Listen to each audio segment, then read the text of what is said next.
सबसे ज्यादा असुरक्षित माहौल महिलाओं बेटियों के लिए भारतीय जनता पार्टी की सरकार में बना। भारतीय जनता पार्टी हम लोगों को फ्री ट्यूशन दे रही है। इसकी राजनीति में इतना पैसे का इस्तेमाल कभी नहीं हुआ जितना समाजवादी सरकार बनेगी। स्त्री सम्मान समृद्धि योजना लागू कर करके अपने स्त्रियां, महिलाएं और संगठन से जोड़ करके तमाम उत्तर प्रदेश की गरीब महिलाओं की मदद करने का काम समाजवादी सरकार में होगा। आम पब्लिक चैनल में मैं आफाक अहमद मंसूरी आपका स्वागत करता हूं। आइए आपको ले चलते हैं खबरों की दुनिया में। उत्तर प्रदेश में होने वाले विधानसभा चुनाव में भले ही अभी समय हो, लेकिन राजनीतिक पार्टियों ने अपने अपने दांव चलने शुरू कर दिए हैं। इसी क्रम में समाजवादी पार्टी के राष्ट्रीय अध्यक्ष और पूर्व मुख्यमंत्री अखिलेश यादव ने बड़ा ऐलान किया है। सपा चीफ अखिलेश यादव ने लखनऊ में प्रेस कॉन्फ्रेंस में ऐलान किया है कि आने वाले समय में सपा की सरकार बनेगी तो स्त्री सम्मान योजना चालू किया जाएगा। समाजवादी सरकार आएगी तो गरीब महिला को 3000 रुपए दिया जाएगा। इसके साथ ही अखिलेश यादव ने कहा कि बीजेपी की सरकार में महिला और बेटी के साथ अन्याय हो रहा है। पुलिस के द्वारा झूठे मुकदमे लगाए जा रहे हैं। सबसे ज्यादा शोषण महिला के साथ बीजेपी सरकार में हो रहा है। समाजवादी पार्टी 2027 के चुनाव में बड़े पैमाने पर महिला को चुनाव लड़ाएगी। चुनाव आयोग बीजेपी के दबाव में काम करती है। वहीं ईरान इजराइल तनाव पर समाजवादी पार्टी प्रमुख अखिलेश यादव ने कहा, दुनिया देखती है कि बुरे वक्त में आप किसके साथ खड़े हैं। अगर आप अपने उस दोस्त के साथ नहीं खड़े हैं जिसने कभी आपका भला किया हो, तो ये विदेश नीति के साथ बहुत बड़ा विश्वासघात है। अखिलेश यादव ने कुंभ हादसे और काले धन का जिक्र कर बीजेपी पर हमला बोला। अखिलेश यादव ने कहा कि कुंभ में इनकी पोल खुल गई। इन्होंने मौत का आंकड़ा भी छुपाया। बीजेपी के लोग चाहते थे कि कोई घटना पहले जो हुई है उससे ज्यादा संख्या न हो, इसकी वजह से संख्या छुपाई जा रही थी। अखिलेश यादव ने कहा कि दुनिया का पहला उदाहरण होगा कि काला धन पुलिस लेकर जा रही है। पदाधिकारी और संगठन के लोगों का मैं धन्यवाद देता हूँ कि बड़ी संख्या में इनके पदाधिकारी और इनके सदस्यगण ने आपस में बैठ करके कुछ बातचीत की है, सुझाव दिए हैं और मुझे उम्मीद है कि जो लोग नहीं बोल पाए हैं वो अपना लिख करके पार्टी को सुझाव पहुंचा देंगे, जिससे संगठन और पार्टी के कार्यक्रमों की नीतियों का कैसे प्रचार हो। इधर देखने को मिला है कि सबसे ज्यादा असुरक्षित माहौल महिलाओं बेटियों के लिए भारतीय जनता पार्टी की सरकार में बन गया है। आए दिन अखबारों में देखने और सुनने को मिलता है कि छोटी छोटी बेटियों के साथ, बहनों के साथ, महिलाओं के साथ अन्याय होता जा रहा है। और सरकार जो कहती थी जीरो टॉलरेंस की पॉलिसी है उनकी, लॉ एंड ऑर्डर की जीरो टॉलरेंस की पॉलिसी उनकी जीरो हो गई है। और सही तरीके से काम न करने की वजह से जब सरकार भारतीय जनता पार्टी की पुलिस से पॉलिटिकल काम कराएगी, लोगों पर झूठा मुकदमा लगाएगी, पॉलिटिकल लोगों को दबाने का काम करेगी, पॉलिटिकल लोगों पर, विपक्षी दलों के नेताओं पर झूठे मुकदमे लगाएंगे, और पुलिस जब चुनाव जिताने का काम करेंगे, उनसे पॉलिटिकल काम कराएंगे, तो उनसे लॉ एंड ऑर्डर की उम्मीद नहीं कर सकते। क्योंकि भारतीय जनता पार्टी पूरे पुलिस प्रशासन से पॉलिटिकल लाभ लेना चाहती है, न्याय दिलाकर के नहीं। उनसे पॉलिटिकल गेन कैसे हुआ, झूठे मुकदमे कैसे लगेंगे, चुनाव कैसे पुलिस जिताएगी, तो फिर पुलिस पुलिसिंग नहीं करेगी, वो अपना इंतजाम भी करेगी। और उसी का परिणाम यह है कि उत्तर प्रदेश के जो सरकार के आंकड़े हैं, जबकि आंकड़े छिपाए हैं उसके बाद भी सबसे ज्यादा महिलाओं के ऊपर उत्पीड़न, अन्याय और उनका शोषण अगर किसी सरकार में सबसे ज्यादा हो रहा है तो वो भारतीय जनता पार्टी से, इनकी सरकार में। और इधर देखने को भी मिला है कि भारतीय जनता पार्टी से महिलाओं ने दूरियां भी करनी। जो समाजवादी सरकार में अच्छी योजनाएं चल रही थी, उन योजनाओं को तोड़ मरोड़ के अपने पॉलिटिकल लाभ के लिए दूसरे तरह से योजनाएं चला रहे हैं। इसलिए आज महिला संगठन में हम सब मिलकर के फैसला लेते हैं कि आने वाले समय में समाजवादी सरकार बनेगी, स्त्री सम्मान समृद्धि योजना लागू कर करके अपने स्त्रियां, महिलाएं और संगठन से जोड़ करके तमाम उत्तर प्रदेश की गरीब महिलाओं की मदद करने का काम समाजवादी सरकार में होगा। जो योजना कभी समाजवादी पेंशन की शुरू हुई थी, उसी योजना को दूसरे स्टेट में बीजेपी ने लागू करके या अन्य दलों ने लागू कर करके सरकार बना ली। अब उन योजनाओं में कटौती हो रही है, लेकिन वहीं उत्तर प्रदेश में समाजवादी सरकार बनने पर जहां समाजवादी लोगों ने 500 रुपया समाजवादी पेंशन के माध्यम से गरीब महिलाओं को देने का काम शुरू किया था, आने वाले समय में 3000 रुपए देने का काम भी समाजवादी सरकार में होगा गरीब महिलाओं को। विद्याधन इन्होंने बंद कर दिया। सबसे ज्यादा बेटियों को लैपटॉप मिलता था, अब ये लोग रद्दी टैबलेट दे रहे हैं। सुरक्षा के लिए विशेष कुंदरकी में सुनने में आया है, कुंदरकी विधानसभा का विशेष। और मैं तो आपसे कहूंगा पत्रकार साथियों से, मेरी बात न माने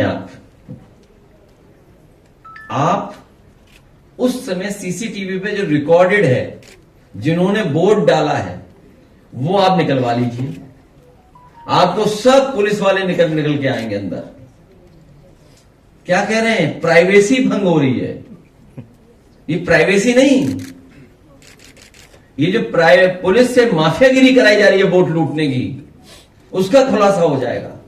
आप कुंदरकी का हम चलो स्वागत करते हैं इलेक्शन कमीशन का। हम तो इलेक्शन कमीशन से कहेंगे कि कुंदरकी का जो सीसीटीवी में कैमरे में जो कैद है वोटर्स, और अगर वोटर्स से एफिडेविट भी चाहते हैं तो हम वोटर्स से भी रिक्वेस्ट करेंगे, एफिडेविट ले लेंगे कि हमारी इससे कोई प्राइवेसी भंग नहीं होगी। हमारा ओपन दिखाया जाए चैनलों पर कि वोट किसने डाला है।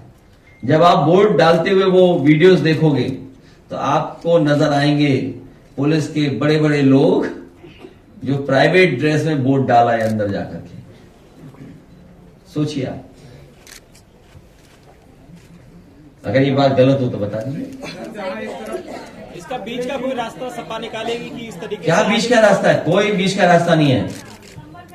इलेक्शन कमीशन, क्योंकि दुनिया में वोट पड़ रहा है। अभी देखिए अमेरिका कितना ताकतवर है, हमारी फॉरेन पॉलिसी कितनी कंफ्यूज है।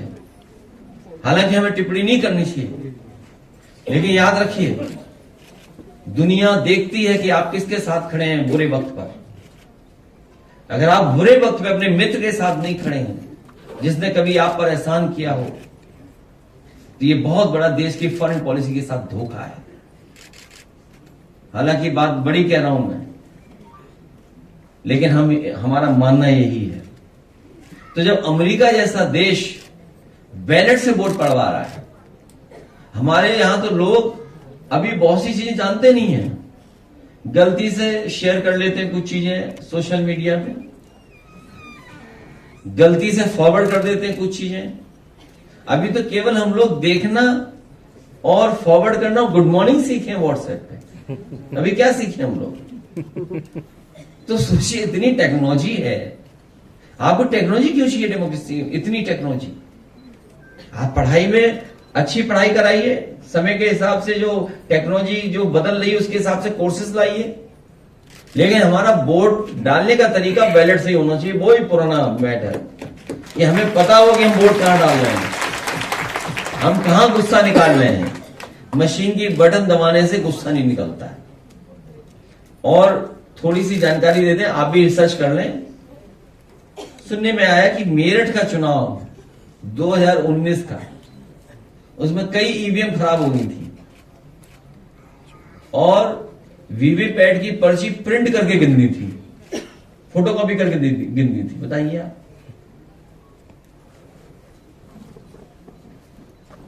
सर, उत्तर प्रदेश में अभी महिलाओं पर इतना अत्याचार बढ़ रहा है। अभी भारतीय जनता पार्टी के नेता आज भी मंचों पर चढ़ के कहते हैं कि जहां देखे सफाई वहां मीडिया घबराई।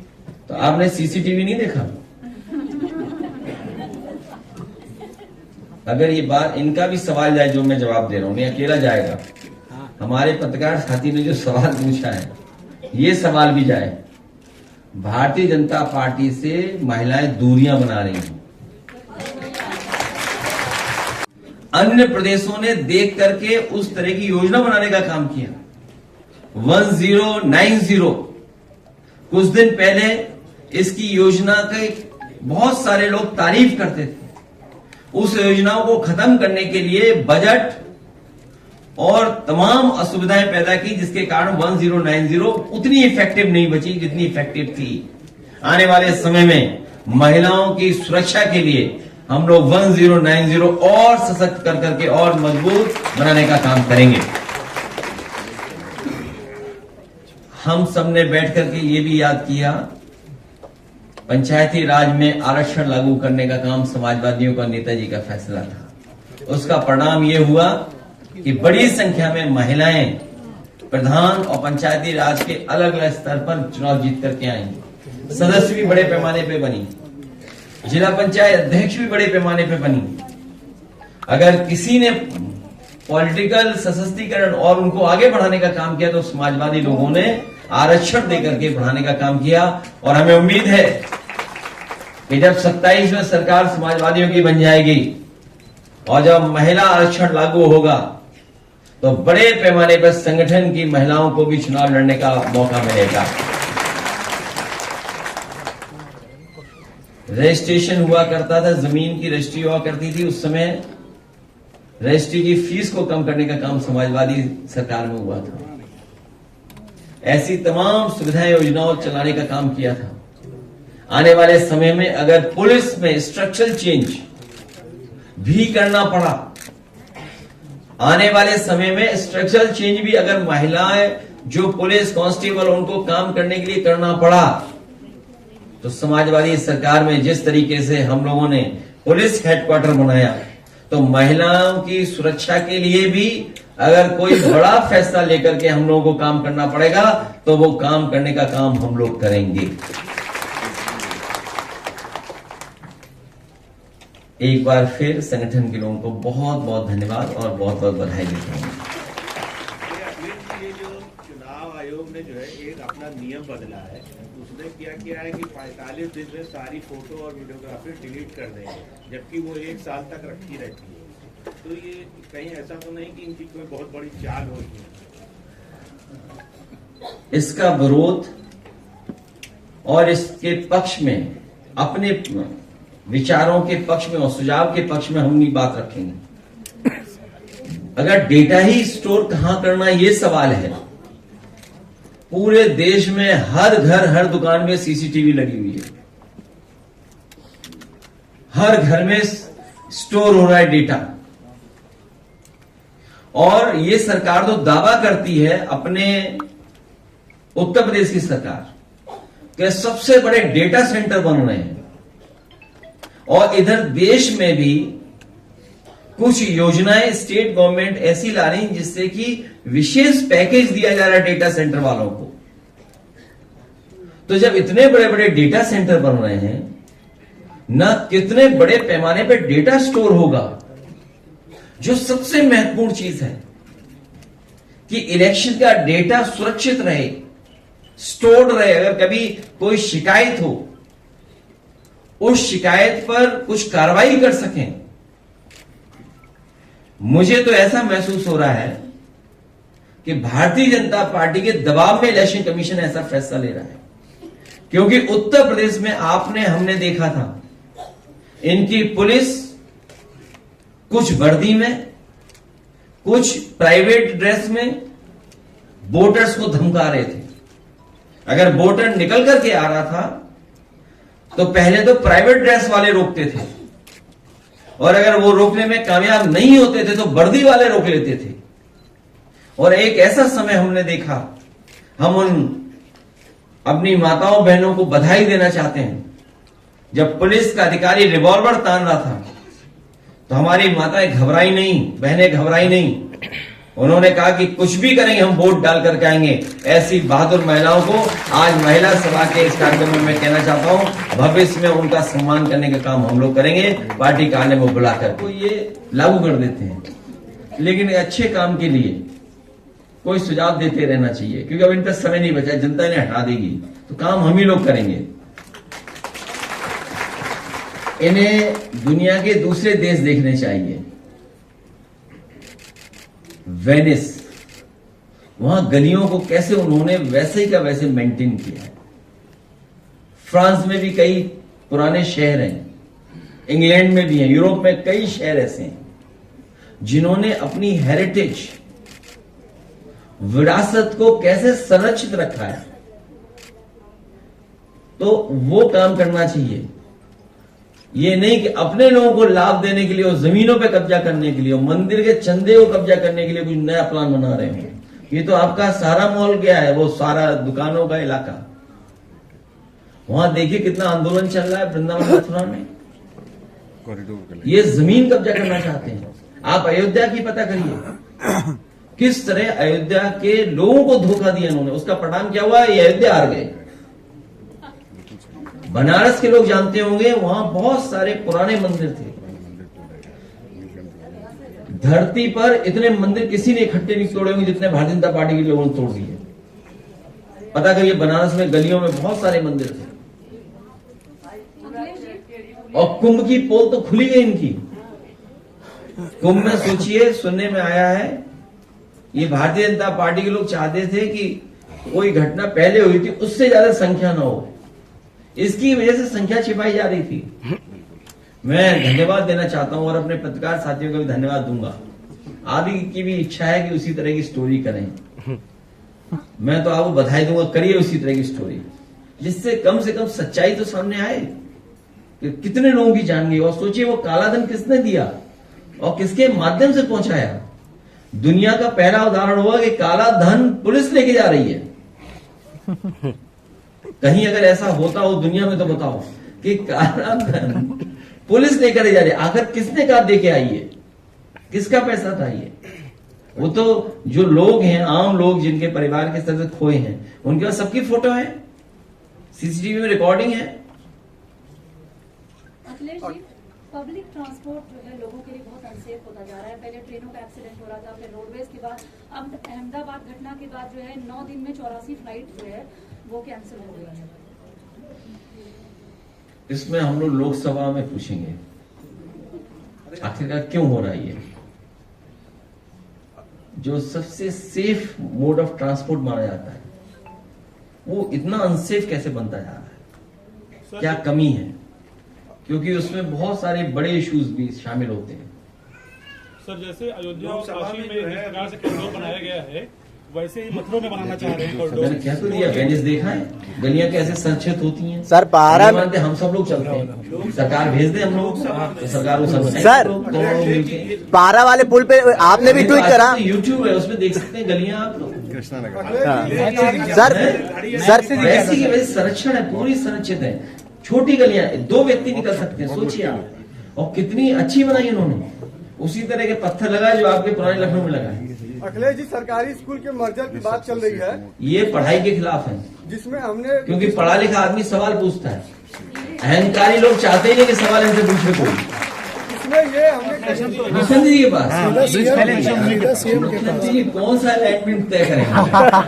वो क्या कह रहे थे? भाषण सुन रहा था मैं उनका कि इन्हें अलाइनमेंट नहीं जानते हैं। अरे पखनपुरा तक समाजवादियों का बनाया हुआ है, वो गांव का नाम नहीं बता सकते। हमारे मुख्यमंत्री इतने पढ़े लिखे हैं कि वो कह रहे थे कि वो अलाइनमेंट नहीं बनाए और जमीनें एक्वायर नहीं की थी। कौन समझाता है इन्हें? पता नहीं कौन समझा देता है इन्हें। किससे ट्यूशन ले रहे हैं? कौन अधिकारी है जो ट्यूशन दे रहा है इन्हें? मैं आपको बताना चाहता हूं इतने लोगों के सामने, और लाइव जाइए बात। जिससे ट्यूशन ले रहे हैं मुख्यमंत्री जी, उस टीचर को तुरंत हटा दें।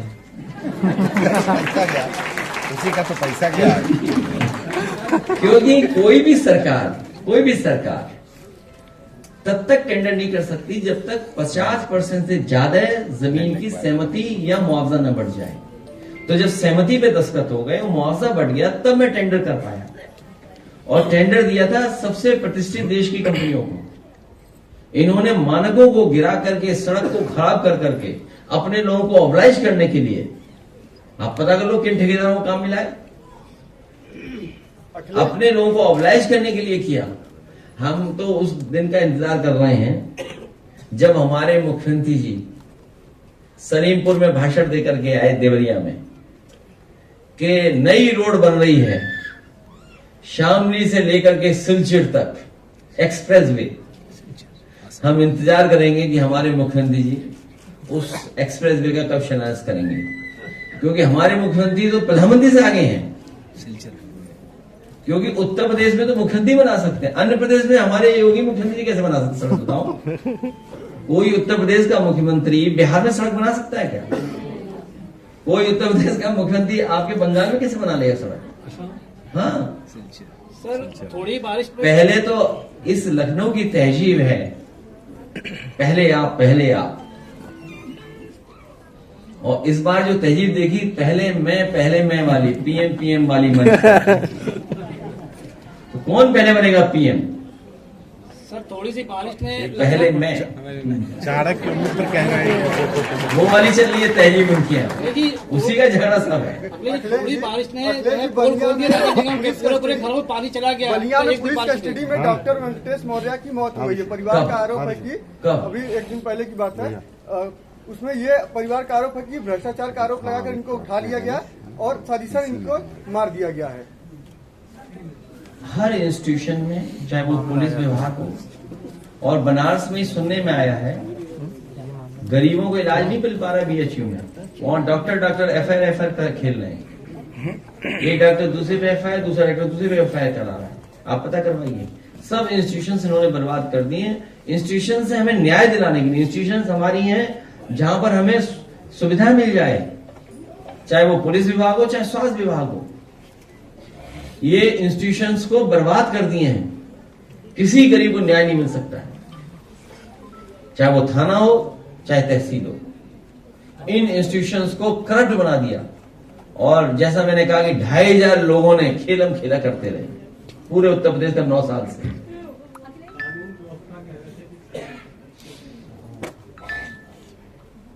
ढाई हजार पुलिस पूरे उत्तर प्रदेश को पिछले लगभग 9 साल से खेलम खेला कर रही है। 2500, आप पता कर लो, 2500 है केवल। वो 2500 9 साल से वही खेलम खेला हो रहा है। ये जो नई भर्ती हुई है यूपी सिपाही भर्ती, इसमें जो नए रंगरूट है वो जब अपने पुलिस लाइन पहुंच रहे हैं, घर से निकल रहे हैं तो रील बना रहे हैं और इसको लेकर पुलिस विभाग ने उनको निर्देशित किया है। तो किस तरह से सर इसको देखते हैं सोशल मीडिया करके आगे इस सूची से पहुंचे? अब हम तो सरकार में नहीं, हम क्या कह सकते हैं? हम सरकार में हम कुछ नहीं कहते हैं, हम किसी के खिलाफ नहीं है। इजराइल और ईरान के बीच में जो युद्ध हो रहा है, सुबह अमेरिका भी उसमें कूद गया, तो क्या विश्व युद्ध की तरफ बढ़ रहा है? भारत का स्टैंड क्यों नहीं क्लियर हो पा रहा है? भारत को अपना स्टैंड साफ कर देना चाहिए। और इस समय का जो सहयोग और समर्थन होता है हमेशा हमेशा याद किया जाता है। इसी मैंने कहा, मित्र की पहचान बुरे समय पर होती है, अच्छे समय पर तो सब मित्र हैं। अमेठी से एक वीडियो आ रहा है जिसमें सरकारी जो बोरियां, अनाज की जो बोरियां हैं उनमें मिट्टी निकल रही है। बताओ, 9 साल बाद आया वीडियो? ये तो पहले ही साल आ जाना चाहिए था। इतना लेट क्यों आया? उस आदमी ने क्यों लेट भेजा? इस पर कार्रवाई होनी चाहिए। जिसने बोरी में चोरी या बोरी में मिलावट, बताओ बोरी में चोरी कब से चल रही है? पहले 5 किलो, फिर 5 किलो। और याद है आपको, महंगाई समझाते थे कि पार्ले जी का बिस्किट कितना बड़ा होता था, पैकेट कितना बड़ा होता था, याद कीजिए। अब कितना बड़ा पैकेट मिलता है, देखिए सब जानते हैं। ये सब महंगाई और मुनाफे का चक्कर है। जैसे जैसे महंगाई बढ़ रही है वो कंपनियां अपना मुनाफा नहीं कर रही कम। और ये जो बोरी की चोरी और बोरी की मिलावट, ये पहले दिन से हो रही है। जिस तरह विभागों में झगड़ा है, मान लो किस मंत्री जी के पास है ये विभाग? किसके पास है विभाग? शर्मा जी के पास, सतीश शर्मा। उन्हीं पे कुछ मत देखिए सर, सब बिक जाएगा, देख लेना, आप यकीन मानिए सब बिक जाएगा। कितना मना करें बताओ। प्लासियो मॉल बना गया, वो बिक गया। उनके ही डिप्टी सीएम ने चिट्ठी लिखी कि गलत बिका है। याद कीजिए आप लोग, जब प्लासियो मॉल बिका तो उन्हीं के एक डिप्टी सीएम ने लिखा कि ये गलत बिक रहा है, बिक गया। वो हमारा एक कैफे का इलाका है जहां किसान बाजार था, वो होटल बन गया किसानों की जगह बन गया। सुनने में आया कि जेपीएनआईसी पीपीपी पे देना चाहते थे, लेकिन वो घबरा गए समाजवादियों से, तो इसलिए पीपीपी नहीं दिया। हमने एक ऑफर दिया उन्हें, और मैं कहूंगा चौधरी साहब से कि कुछ कानूनी तरीका पता कर लें, एक चिट्ठी पार्टी का जरूर चली जाए कि अगर जेपीएनआईसी बेचना चाहे तो हम लोग खरीदना चाहते हैं। एक चिट्ठी चली जाए एनडीवीसी को कि अगर उनके पास कोई तरीका अपना रहे हो, कोई और तरीका हो, जैसे आपने मॉल बेचा, जैसे आपने वो किसान बाजार वाला दिया अपने किसी खासम खास व्यक्ति को, तो हम उसी तरीके से अंडर टेबल भी सब कुछ स्वीकार करेंगे। और कृपा हमें दे दो जेपीएनआईसी। नहीं कोई है नया स्कीम है अंडर टेबल। लखनऊ में सहारा बाजार खाली कराया गया है पूरा, और बिना किसी नोटिस और सूचना की, और बोला गया 90 साल की लीज करता और 40 में इसको करता। जहां जमीन दिखती है भारतीय जनता पार्टी वहां कब्जा कर लेती है। ये भारतीय जमीनी पार्टी है। जहां कीमती जमीन इन्हें दिखाई देगी, जहां पर कुछ लाभ वाली जगह है, आप वृंदावन देखिए। मैं तो कहूंगा क्यूटो तो नहीं बन पाया, हालांकि हमारी पार्टी के बहुत से लोग मना करते, सब जानते हो आप। अखिलेश जी, एक तरफ सरकार जहां नारी सशक्तिकरण की बात करती है, अभी रुक जाओ। अखिलेश जी, एक तरफ सरकार नारी सशक्तिकरण की बात करती है, दूसरी तरफ महोबा का एक वीडियो वायरल हो रहा है जिसमें एसडीएम बुलडोजर कार्रवाई का महिलाएं विरोध कर रही हैं। एसडीएम कह रहे बुलडोजर चला दीजिए, क्या कहेंगे इसमें? ये मनमानी इसीलिए कर रहे हैं क्योंकि सरकार इनसे पॉलिटिकल काम लेती है। ये जो झगड़ा चल रहा है विभागों में, अधिकारियों को और मंत्रियों में, ये कोई निष्पक्ष पोस्टिंग की वजह से नहीं चल रहा है झगड़ा, ये बंटवारे की वजह से झगड़ा चल रहा है। जो बंटवारा है वो सही तरीके से नहीं हो पा रहा है, उसकी वजह से ये हो रहा है। और हमने आपने वो समय देखा कि मां बेटी को जिंदा जला दिया था बुलडोजर चला करके। क्या हमने आपने समय नहीं देखा? और हमने आपने उस बेटी का भी सम्मान किया, एक छोटी बेटी का, कि वो अपनी किताबें बचा करके भागी। सोचिए आप, ये भारतीय जनता पार्टी के लोग और उनकी सरकार में बैठे हुए कुछ अधिकारी हार्टलेस हो गए, हार्टलेस। वो हार्टलेस है बिल्कुल। और उसी का परिणाम यह है कि फेक एनकाउंटर, टांग में गोली मारना, बुलडोजर चला देना। याद रखिए, जो गड्ढा दूसरे के लिए खोदता है, एक दिन उस गड्ढे पे खुद भी गिरता है। आज इराक में कुछ जो यूपी के लोग गए थे धार्मिक यात्रा पे, उनसे मेरी बात हुई, उन्होंने कहा भारतीय एम्बेसी कोई मदद नहीं कर रही है। 2,500 से 3,000 लोग इराक में फंसे हुए हैं, फ्लाइट खाली आ रही है, लेकिन उनको लेके आने वाला कोई नहीं है। 19 तारीख के बाद कोई भी जो उनके ग्रुप के लोग हैं वो यूपी नहीं आ सके। उनकी मांग है कि सरकार और विपक्षी लोग हमारी बात को उठाएं और एमएनसी हमारी मदद करे। आपने जो सवाल किया है, मैं भारत सरकार से अपील करूंगा कि जो भारतीय दूसरे देशों में फंसे हुए हैं या अपने देश घर वापस जाना चाहते हैं, परिवारों के बीच में जाना चाहते हैं, उनके लिए विशेष विमान और विशेष डिप्लोमेटिक तरीके अपना करके उन सभी भारतीयों को अपने घर तक पहुंचाने का काम भारत सरकार करे। और भारत सरकार अगर नहीं कर पाती है तो ये जो ढोंग करते हैं विश्व गुरु बनने का, वो ढोंग करना बंद कर दें। अखिलेश, एक रिपोर्ट के मुताबिक यूएस ने अपनी महिलाओं को भारत में अकेले यात्रा न करने की सलाह दी है। इसके पीछे इसने कारण बताया है कि भारत में लगातार जिस तरीके से रेप की घटनाएं बढ़ रही हैं, इसे कारण बताया है। अमेरिका के पास जानकारी होगी, इस पे तो भारत सरकार ही जवाब दे सकती है। कि आखिरकार अमेरिका जैसा देश ये क्यों कह रहा है, क्यों एडवाइजरी ऐसी जारी कर रहा है, क्योंकि यहां की खबरें पहुंच रही होंगी, वहां यहां का डेटा पहुंच रहा होगा, यहां की जानकारी पहुंच रही होगी। हम और आप लोग तो अभी बहुत टेक्नोलॉजी में पीछे हैं, उनके पास तो सैटेलाइट है, सैटेलाइट से सब देख लेते हैं क्या हो रहा है। तो उन्हें जानकारी है आपके डेटा की, आप छिपा सकते हो अपना डेटा, लेकिन अमेरिका जैसे लोग, वहां पर जो लोग बैठे हैं वो सब जानकारी रखते हैं। रमाकांत यादव पर आजमगढ़ में, उसके बाद कुंडा से राजा भैया के सामने चुनाव लड़ने वाले गुलशन यादव की पत्नी की भी 1 करोड़ 10 लाख की संपत्ति शारदा नगर की कुर्क हुई है। इस पूरी कार्रवाई को कैसे देखते हैं? भारतीय जनता पार्टी हम लोगों को फ्री ट्यूशन दे रही है बस।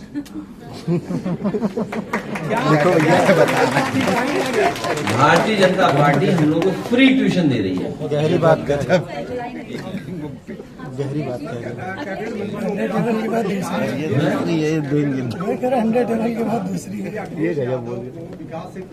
इसको कौन कह रही है?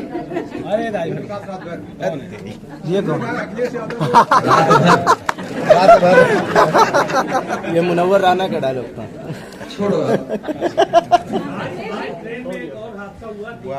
वैसे एक चीज मैं अपने पत्रकार साथी से कहना चाहता हूँ, मैं आपसे निवेदन करना चाहता हूँ, उनकी विभाग की समीक्षा कर दो आप, और ना आपको भी श्लोक सुनने को मिल जाए तो कहना मुझसे, या भजन सुना देंगे वो कोई।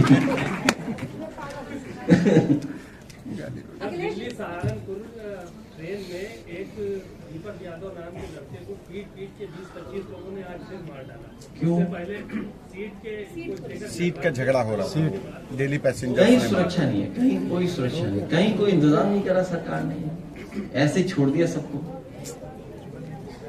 कहीं कोई सुरक्षा, कहीं व्यवस्था का इंतजाम नहीं। और जब आप और हम सब लोग उनकी बातों को सुनते हैं, विकसित भारत बनेगा, दुनिया में हमारी अर्थव्यवस्था 30 नंबर पर पहुंच गई है, तो किसका मतलब क्या हम समझे? कुछ लोगों के पास होने से पैसा, कोई हमारा विकसित भारत नहीं बनने जा रहा है।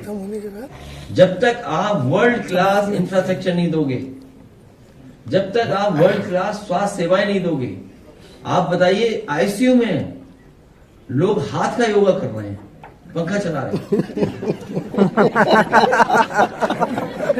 मरीज और वो सब ये चल रहा है।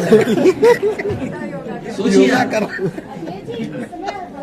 और बिजली नहीं, डायलिसिस से मर गया, डायलिसिस रुक गया। हाँ, मर गया बेचारा, गरीब व्यक्ति मर गया, डायलिसिस मशीन रुक गई। और सरकार ने अंदर ही अंदर ये कहा है कि मेडिकल कॉलेज में कोई बच्चा फेल नहीं हो।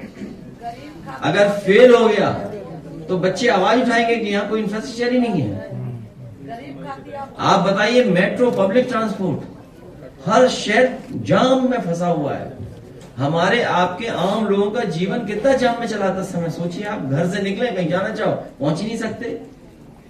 दुनिया में ऐसे देश भी हैं, जब उनसे पूछो कि वहां से वहां जाना है तो वो मिनट बताते थे कि 3 मिनट में पहुंचोगे, अब 4 मिनट में पहुंच जाओगे।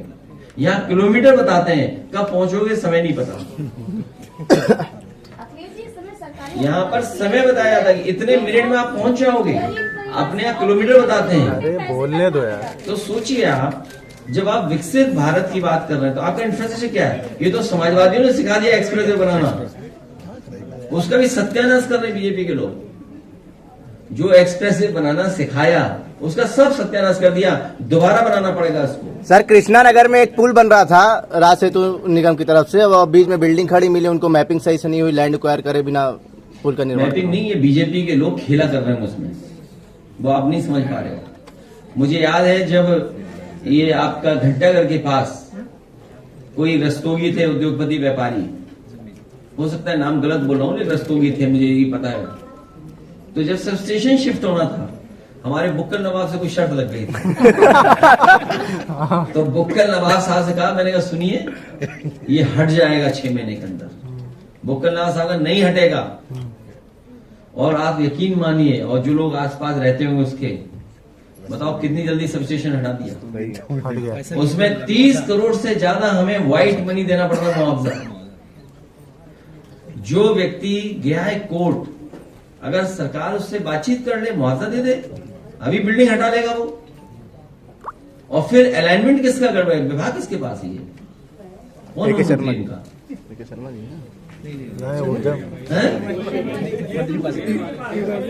जो है दलित पिछड़े अल्पसंख्यक हैं, तो कहीं ये पीडीए के खिलाफ है, सॉरी पीडीए के खिलाफ ही लोग। क्या ये गरीब बच्चों को शिक्षा से वंचित रखना चाहते हैं? हम तो कई बार गए हैं स्कूलों में, प्राइमरी स्कूलों में निकलते हैं तो कई बार रुके हैं। सरकार में थे तब भी, जब सरकार में नहीं थे तब भी। तो अभी गांव के सबसे गरीब परिवार के बच्चे वहां पढ़ने जाते हैं, सबसे गरीब। और जो बात आप कह रहे हो एकदम ठीक है, पीडीए परिवार के ही बच्चे वहां पढ़ने जा रहे हैं, सबसे गरीब। जो संपन्न लोग हैं या जो थोड़ा बहुत अपने संसाधन जुटा के बच्चों को अच्छा पढ़ा सकते हैं, वो सब प्राइवेट में पहुंच गए, सब अच्छे स्कूलों में पहुंचा दिए, सीबीएसई और बोर्ड के स्कूलों में पढ़ा रहे हैं, कॉन्वेंट बन गए या प्राइवेट स्कूल है वहां पढ़ रहे हैं। जो सरकार के स्कूल है वहां सबसे ज्यादा गरीब परिवार के बच्चे हैं। और आप सोचिए मर्जर के बाद बेटियां कैसे जाएंगी स्कूल पढ़ने, उनके लिए सुरक्षा क्या इंतजाम होगा। जब लखनऊ जैसे शहर में, अयोध्या जैसे शहर में घटनाएं बेटियों के साथ हो रही, जो 4 साल की, 6 साल की, 7 साल की, 8 साल की, उनके साथ, इन पे कोई काम नहीं है बीजेपी पे। अच्छा काम दे दो, काम खराब करवा लो। अब आप बताइए, आप भी न्यूज नहीं चलाते हो, जो वो गोरखपुर लिंक शुरू हुआ है, 4 लेन है, रात में बंद कर दिया, नहीं उतर सकते आप, मिट्टी डाल दी। हाँ देखिए सही बोल रही है हमारी, ये चल के उसी से तो नहीं आई।